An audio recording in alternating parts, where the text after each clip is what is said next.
Buenos días, esta es la clase de anatomía patológica teóricas del grupo B, correspondiente al día 29 de abril del año 2020. Son exactamente las 9:46 hora en Bolivia, una hora más en Brasil. Estamos aquí, vamos a avanzar un tema que queda pendiente relativo a las enfermedades pulmonares infecciosas. Bien, esta mañana estábamos hablando sobre un caso muy particular, sobre un paciente con tromboembolismo pulmonar. Si bien la tromboembolia pulmonar no es una enfermedad de origen infeccioso, hay otra patología que tiene gran prevalencia en nuestro país, en Sudamérica y en el mundo. Bien, esta se llama tuberculosis, que es el tema que vamos a ver hoy día. Actualmente, vamos a poner acá.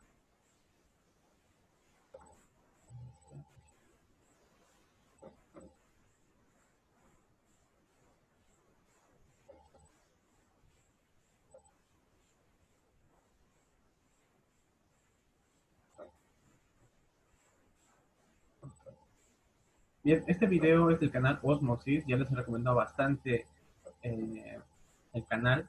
Ahora les voy a contar, les tengo buenas noticias. He encontrado un canal Osmosis en YouTube que tiene los videos en español. De modo que si no les gusta leer subtítulos o tienen problemas con el inglés, pueden ver. Bien, este es parte de esos videos. Vamos a utilizar una parte para explicar justamente el tema, ¿de acuerdo? Ampliamente recomendado. Canal Osmosis es gratis. Actualmente en el mundo se considera que hay casi 2.000 millones de personas infectadas con Mycobacterium. Bien, pero esto es un número amplio. De hecho, el Mycobacterium superaría en todo caso a los pacientes con COVID-19, ¿no? Nos damos cuenta de que si bien el COVID-19 o coronavirus es una patología bastante compleja, hay patologías como el ébola, como la tuberculosis, que tienen una prevalencia muchísimo mayor que esta. Sin embargo, el hecho de ser infectado no quiere decir que presenten síntomas. De hecho, de esos 2.000 millones de personas, un 90-95% no saben que tienen tuberculosis. Es decir, que están asintomáticos. Esto se debe porque el sistema inmunitario nuestro lo que hace es retenerlo, lo encapsula cuando nos infectamos y evita que se expanda. Esto hace que podamos cursar con esta, tener la bacteria o habernos expuesto alguna vez, pero tenerla de manera latente, es decir, que no se manifiesta. Bien, ese pequeño 5% es gente que tiene el sistema inmune deprimido, que tiene defensas bajas, por lo cual su sistema inmunitario es incapaz de retenerlo al Mycobacterium y hace que se disemine. Eso se llama eh, infección activa de tuberculosis. Bien, vamos a recordar un poquito en qué consiste, quién es esta bacteria. Los Mycobacterium son parte de una familia de llamados bacilos ácido alcohol resistentes. Es un bacilo de forma alargada o bacilar y se llama, es un bacilo aerobio estricto. ¿Qué quiere decir? Que requiere sí o sí oxígeno para sobrevivir. Eso explicaría, por ejemplo, de que tenga predilección por vivir en lugares como los pulmones. Bien. Además de eso, tiene una pared celular que está compuesta a base de ácido micólico. Este ácido micólico lo hace bastante resistente a detergentes suaves, por eso se lo llama ácido alcohol resistente, puesto que le produce protección. Bien, esa forma en la tinción de Sil-Nielsen le va a dar un color rojo brillante, que es lo que lo caracteriza. Esta capa de ácido glicólico también lo hace resistente a algunos tipos de detergentes o desinfectantes débiles, lo que le permite también que pueda sobrevivir durante semanas o meses en superficies secas. ¿Bien? Es una bacteria bastante particular, es parte de la familia de Mycobacterium leprae, Mycobacterium avium complex y este Mycobacterium tuberculosis. Por eso es que también tiene una gran tasa de contagio. Pero, ¿qué es lo que hace este Mycobacterium? Bueno, pues se inhala por la vía respiratoria, por las gotitas de flujo, por un paciente que previamente va a toser y nos va a contagiar lo mismo. Puede que muchos de nosotros hayamos tenido contacto con la bacteria en algún momento de nuestra vida y no presentamos síntomas. Pero ¿por qué pasa esto? Bueno, pues justamente se da porque tenemos un sistema de defensa que evita que esta prolifere. En primera instancia, el epitelio ciliado con la secreción de moco lo que hace es evitar que esa bacteria y otras muchas más entren hacia la vía respiratoria. Sin embargo, el Mycobacterium, por varios mecanismos, logra entrar dentro del aparato respiratorio y llega hasta los alveolos. Bien, dentro de los alveolos existen tres tipos de células, si recordamos bien, ¿verdad? Nemocitos tipo 1, que son los estructurales, los que dan los tabiques, neumocitos de tipo 2, los que se encargan de la tensión superficial del alveolo, porque producen surfactante, y finalmente los neumocitos de tipo 3. También los conocemos como macrófagos alveolares, los encargados de nuestra inmunidad. Este macrófago alveolar, como muchas otras células, tiene su núcleo, tiene mitocondrias, pero además tiene algo llamado lisosomas. Estos lisosomas son los que se encargan de destruir o fagocitar todo lo que él se va a comer. El macrófago alveolar, si recordamos bien, no reconoce, solamente se come o fagocita todo lo raro que encuentra. Normalmente este tendría que detectar a la bacteria, fagocitarla, bien, si no puede fagocitarla, la va a encapsular en algo llamado fagosoma, es como una especie de paquete, y más adelante el lisosoma viene y la va a disolver. Así es como actúan normalmente los macrófagos. Gracias al lisosoma disuelve la bacteria. Pero en el caso del Mycobacterium tuberculosis, lo que hace es cortar y evitar justamente que el lisosoma lo pueda disolver. El macrófago se lo come al Mycobacterium, a la bacteria tuberculosis, este se encapsula dentro del fagosoma, pero ahí se va a quedar. No, no se va a quedar ahí. Va a producir algo llamado lipoarabinomano. Vamos a verlo más un rato, ¿ya? Este lipoarabinomano es una especie de proteína que va a liberar el Mycobacterium tuberculosis y va a evitar justamente que este lisosoma se lo pueda comer. ¿Cómo lo hace? Pues si recordamos bien, todos para movernos o movilizarnos o contraer el músculo en general requerimos calcio. Bien, el calcio es importantísimo para la contracción muscular, por ejemplo, y para la movilización de ciertos tipos de organelas celulares. El Mycobacterium lo que hace es tapar justamente las entradas del calcio del lisosoma. Si este lisosoma no tiene calcio, no se puede movilizar ni puede actuar fagocitándolo. Bien, entonces lo que hace básicamente es con el lipoarabinomano, esta proteína, tapar los canales de calcio del lisosoma y evitar que pueda actuar y fagocitar. Así evita que el macrófago lo acabe destruyendo. Y se queda viviendo ahí, dentro del macrófago. Pero no le basta al Mycobacterium con quedarse a vivir ahí. Empieza a multiplicarse. Empieza a multiplicar tanto que empieza a infectar a otros macrófagos también. ¿Bien? Esto vamos a conocerlo como infección primaria. ¿Bien? Esta infección primaria va a manifestarse justamente porque el paciente va a estar asintomático. Todo lo que hemos visto ahora mismo, la diseminación, ese Mycobacterium que se entra dentro del macrófago y empieza a multiplicarse, el macrófago, para determinar una respuesta inmunitaria, tiene que enviar un mensaje a los linfocitos. ¿Bien? Pero los linfocitos no se enteran de nada si el macrófago no les avisa. En este caso, como el macrófago está engañado, está parasitado por dentro, no se va a comunicar y no va a haber respuesta inmunitaria. Este periodo, desde el día de la infección hasta el momento que empiezan recién a manifestarse los linfocitos, pueden pasar unas 3 semanas. Es un periodo latente, ya es un periodo donde el paciente va a estar asintomático y en algunos casos puede presentar algún síntoma de gripe como una fiebre o algo. Después de eso, recién después de 3 semanas, recién tardíamente van a aparecer los linfocitos, un poco tarde, pero van a tratar de frenar esa diseminación, ¿de acuerdo? Van a tratar de evitar que avance más esta infección por el Mycobacterium y van a empezar a rodearlo. Al rodearlo, van a estimular la destrucción de todo lo que está adentro.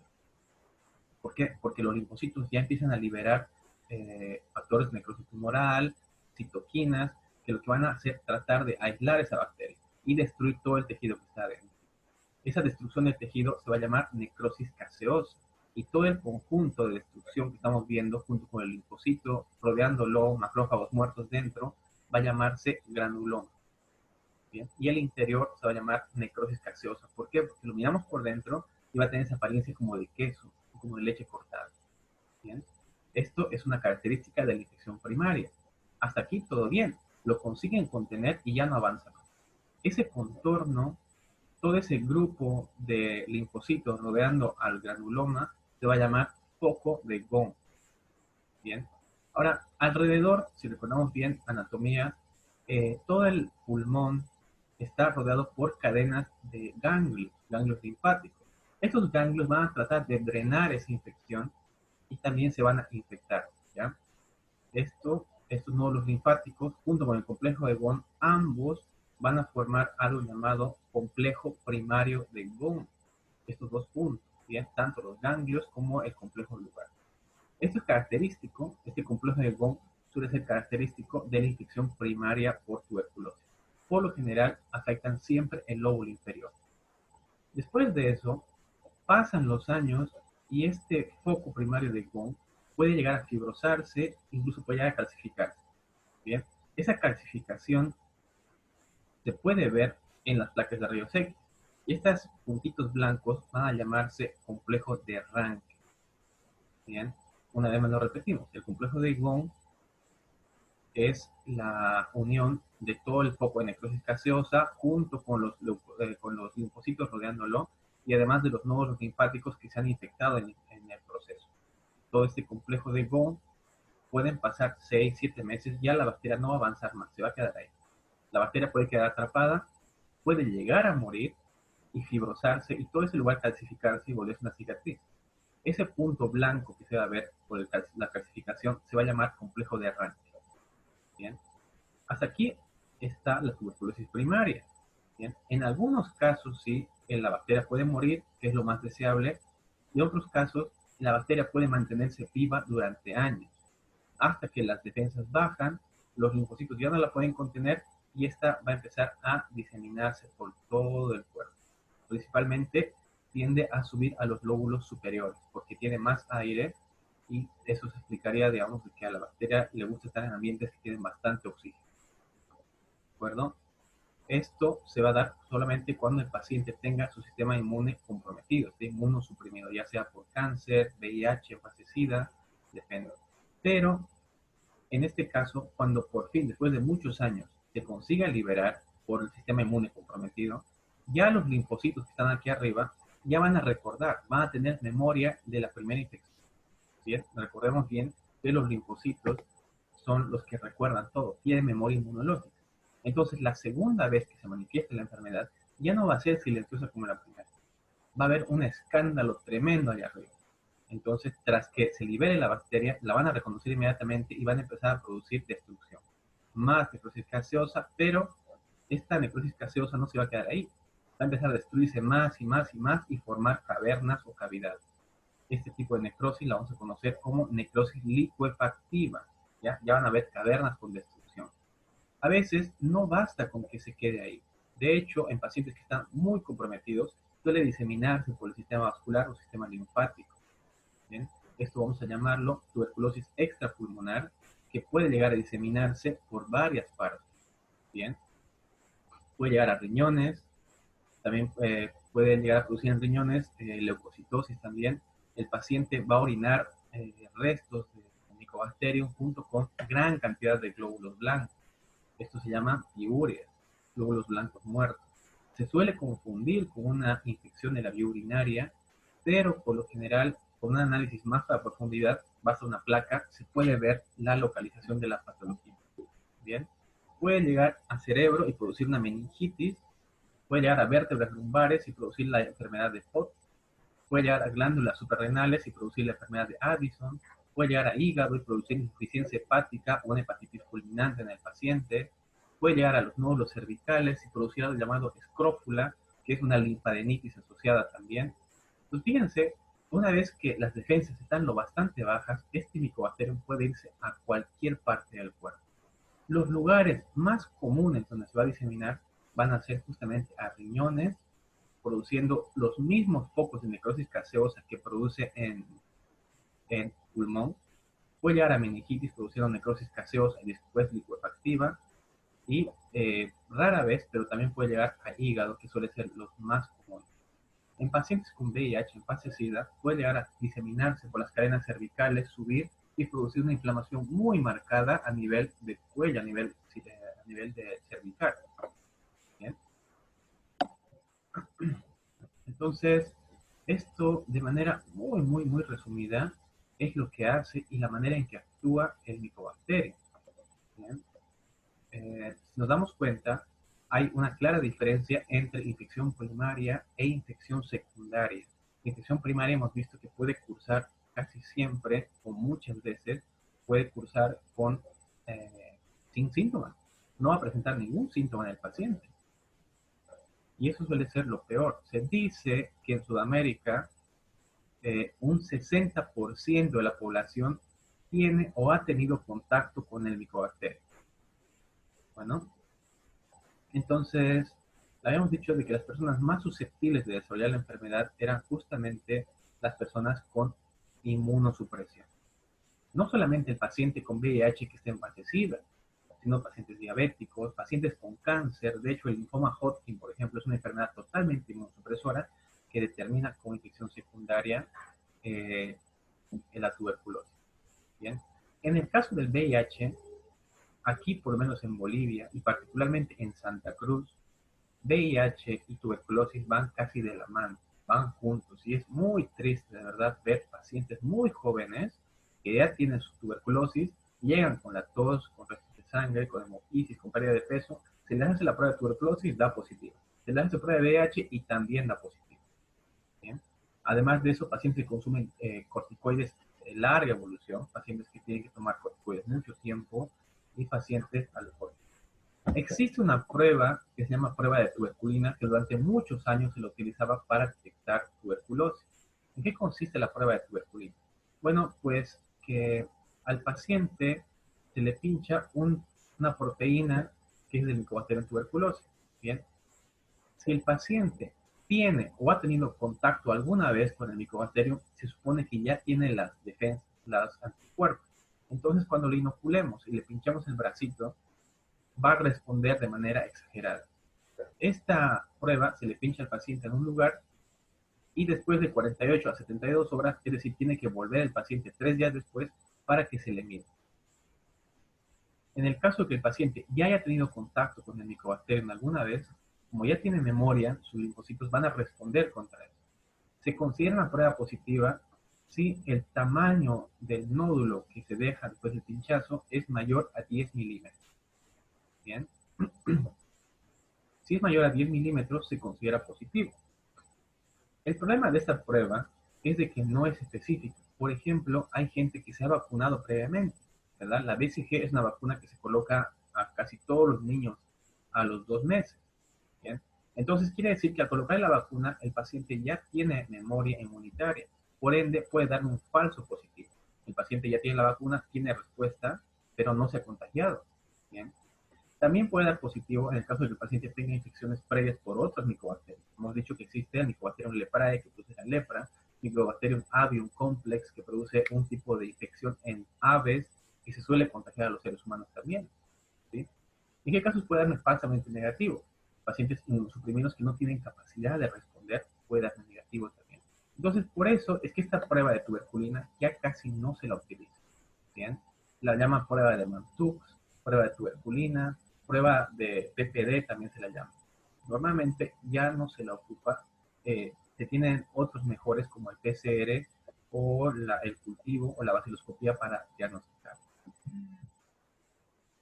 Bien, este es un esquema, se lo voy a dejar las diapositivas, justamente de lo que hablamos al principio, ¿verdad? Esos son mis micobacterium, esos que van a entrar dentro del macrófago, van a bloquear el calcio, y al inhibir al calcio dentro del macrófago, van a evitar que se pueda movilizar y de todas maneras van a eliminar el daño que les va a producir el lisosoma.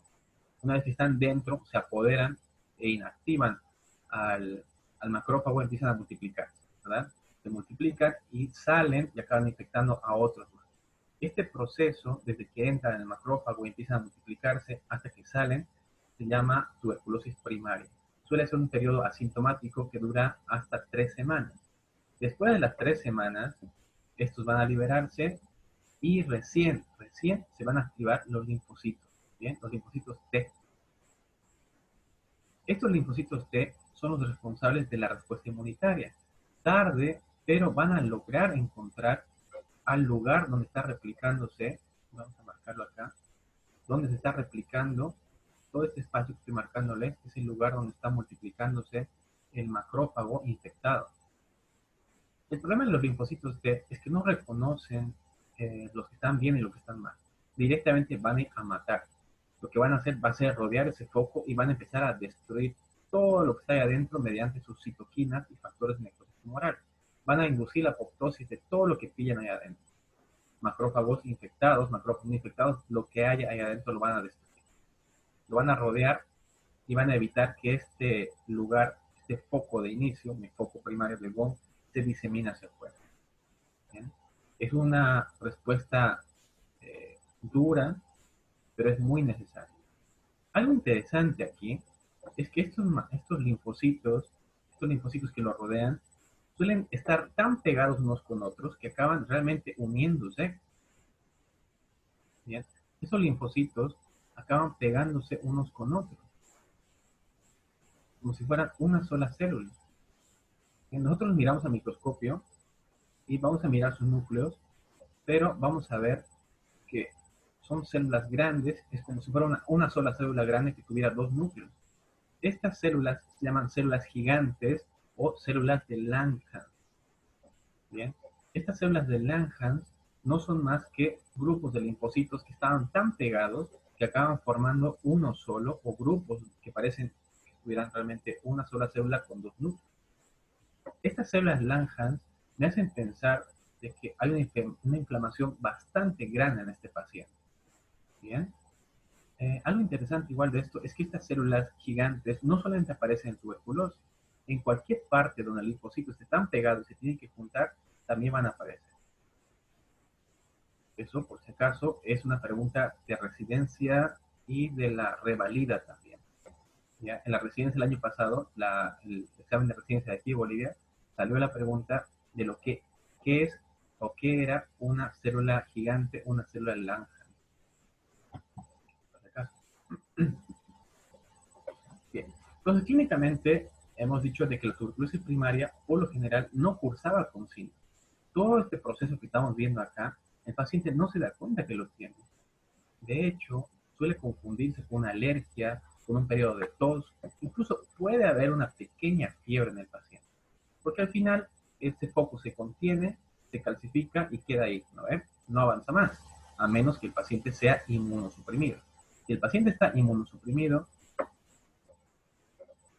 los linfocitos van a ser incapaces de retener este foco y este va a empezar a diseminarse por muchas partes del cuerpo. ¿Bien?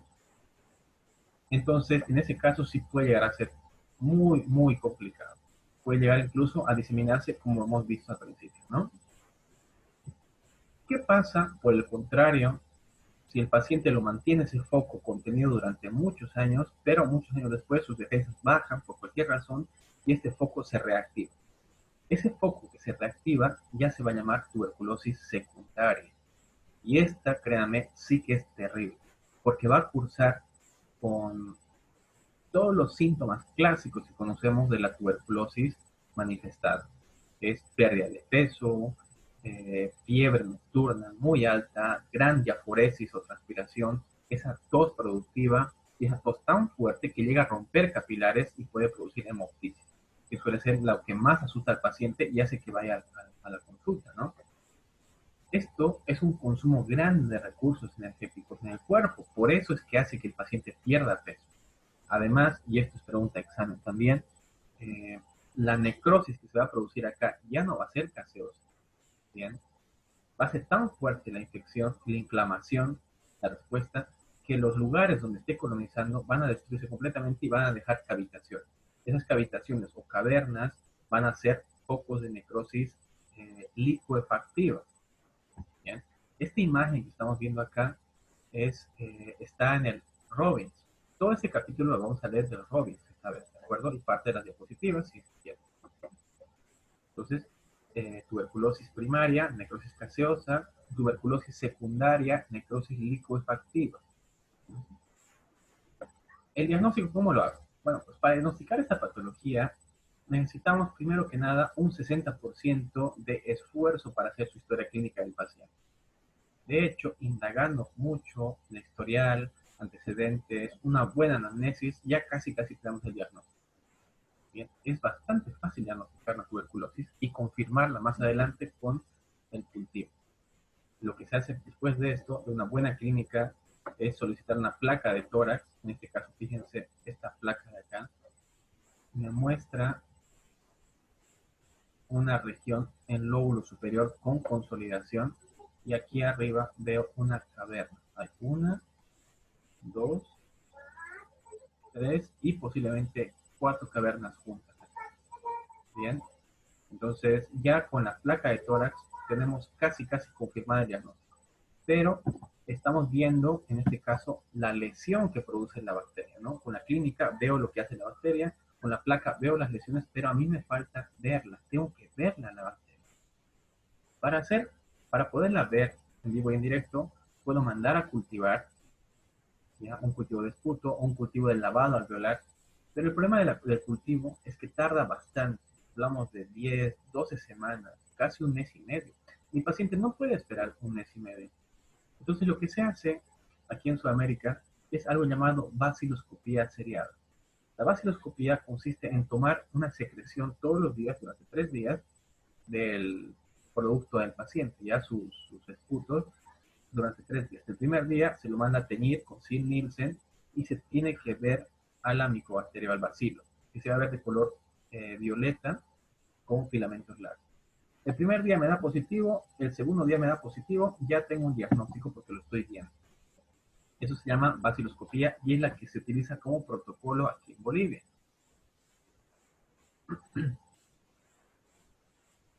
Esto que estamos viendo acá es ese foco de tuberculosis primaria. Fíjense, vamos a ampliarlo un poquito.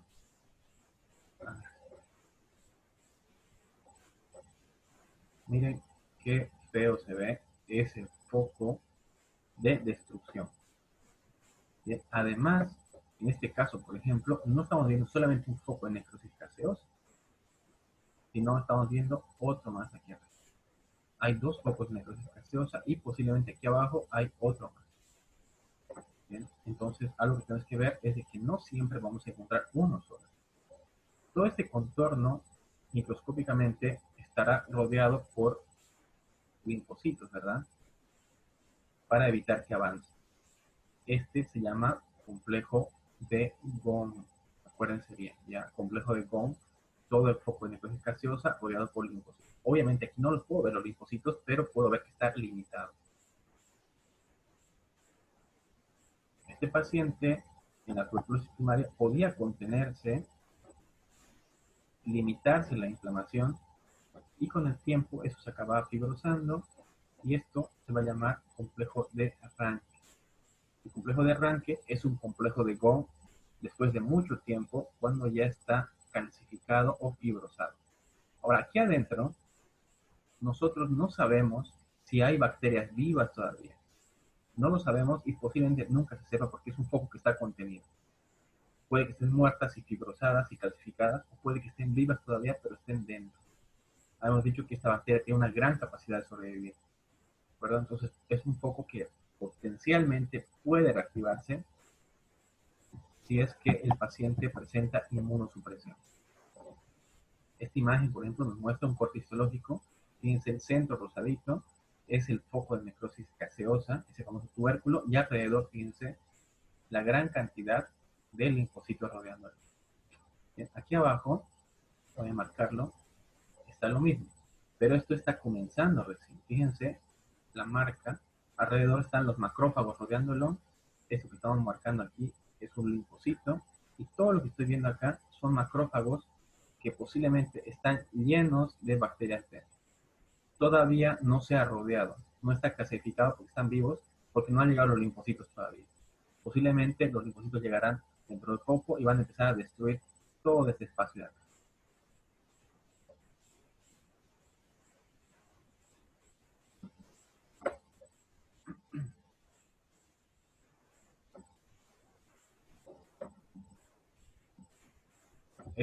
La imagen que estamos viendo acá es un foco de necrosis gaseosa, pero en este caso de este pulmón, por ejemplo, es muy probable que no haya sido capaz de contenerlo ni de retenerlo.